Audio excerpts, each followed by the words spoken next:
Apa kabar saudara-saudara? Semoga saudara semua ada dalam keadaan terberkati oleh Tuhan dan Tuhan selalu menyertai saudara. Setiap orang yang percaya kepada Yesus, setiap orang Katolik menyebut diri sebagai pengikut Yesus dan menyebut diri sebagai orang yang beriman kepada Yesus.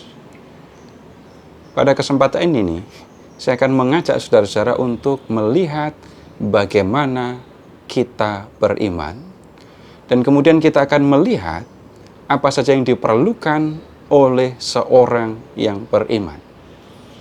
Baik, kita lihat dulu bagaimana orang beriman. Pertama-tama, beriman berarti menerima sesuatu sebagai kebenaran. Saudara-saudara silahkan mengingat ketika dulu belajar di SD, kita diberitahu bahwa bumi itu bulat, bumi berrotasi, bumi berevolusi. Tidak ada yang melihat itu. Kita diberitahu, kita diajak nonton videonya, tetapi tidak ada yang melihatnya. Nah, kita hanya menerima itu sebagai kebenaran. Jadi hal yang pertama yang diperlukan oleh seorang yang beriman itu adalah menerima sesuatu sebagai kebenaran. Orang yang beriman kepada Yesus, dia menerima kebenaran tentang Yesus. Apa itu? Dia adalah firman yang menjadi manusia, dia datang untuk keselamatan manusia, dan dia datang untuk membawa umat manusia sampai kepada keselamatan. Kemudian, beriman itu juga berarti mempercayakan diri kepada pribadi yang diimani. Saudara-saudara, silahkan mengingat ketika masih kecil dulu. Ketika masih balita, ibu memberi saya obat ketika saya sakit. Ibu mengatakan, "Nak, minum obat ini dan kamu akan sembuh." Kemudian, saya yang sedang sakit mendengar kalimat ibu saya, lalu melihat sendok yang berisi obat, saya membuka mulut saya, lalu saya meminum obat itu. Dalam hal ini, saya percaya kepada ibu saya mempercayakan diri saya kepada ibu saya. Dan itu saya lakukan dengan membuka mulut dan meminum obat.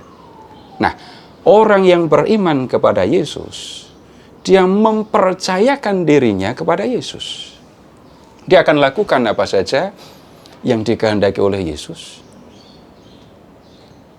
Dia akan berbicara seperti yang dikatakan oleh Yesus. Dia akan berlaku seperti apa yang diajarkan oleh Yesus.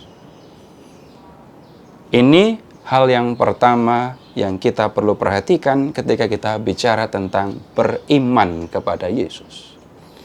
Nah, kemudian sekarang kita akan melihat apa saja yang diperlukan supaya kita sungguh-sungguh menjadi orang yang beriman kepada Yesus.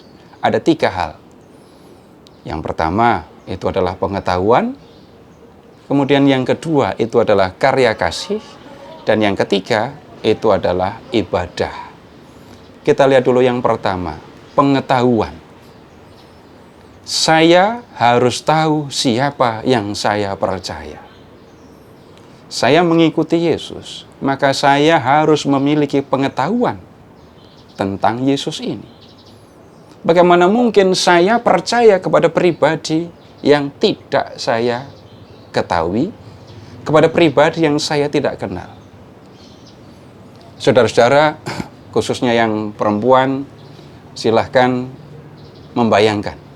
Seandainya saudara ada di pinggir jalan, lalu ada mobil berhenti persis di depan saudara, kemudian sopir membuka pintu, lalu mengajak saudara, "Mbak, Dek, ayo ikut aku." Apakah saudara akan mau masuk ke mobil dan mengikuti dia? Tidak. Kalau saya tidak kenal dengan yang ada di dalam mobil itu. Tetapi ketika saya tahu bahwa yang di mobil itu adalah bapak saya, suami saya akan mengikutinya. saya akan masuk ke dalam mobilnya. Prinsipnya, saya hanya mau mengikuti pribadi yang saya kenal. Dan karena itu, kalau saya mau mengikuti Yesus, saya harus kenal dengan Yesus. Saya harus memiliki pengetahuan tentang Yesus. Dari mana pengetahuan ini bisa diperoleh? Kita mengikuti Yesus di dalam gereja Katolik. Karena itu, sumber yang bisa digunakan untuk mengenal, untuk mengetahui Yesus dengan segala ajarannya, yang pertama itu kitab suci, dan yang kedua ajaran-ajaran gereja.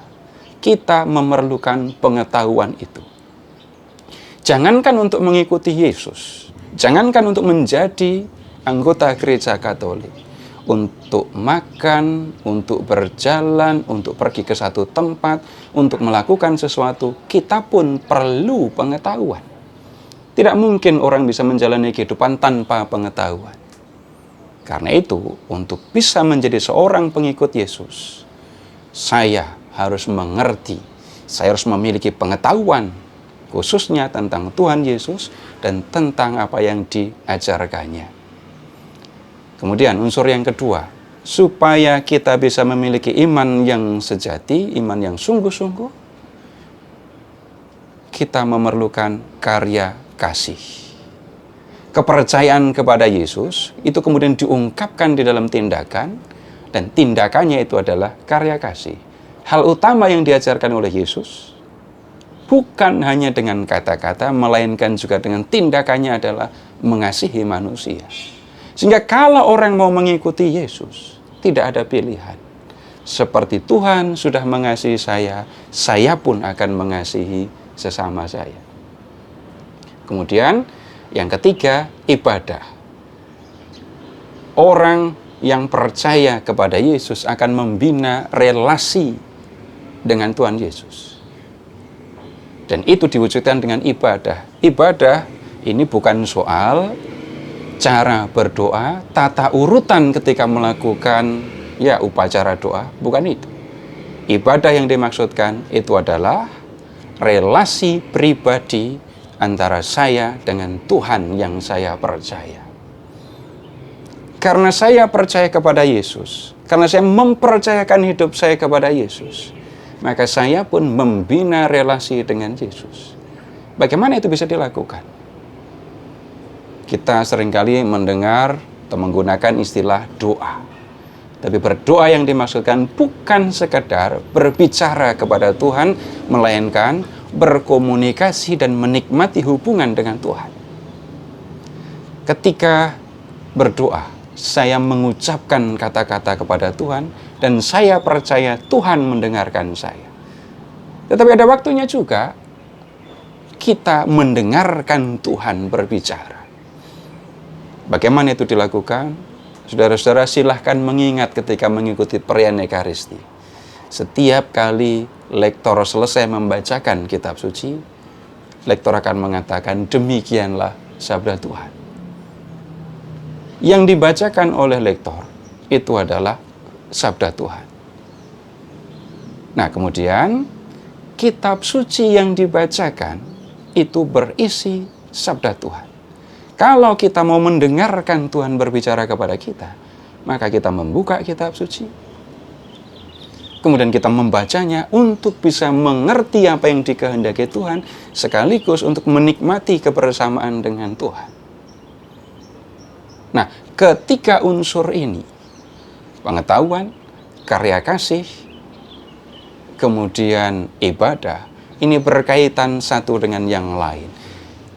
Pengetahuan yang benar akan menuntun kita untuk menjalani karya kasih dengan benar juga. Pengetahuan yang benar akan menolong kita untuk bisa beribadah kepada Tuhan dengan benar.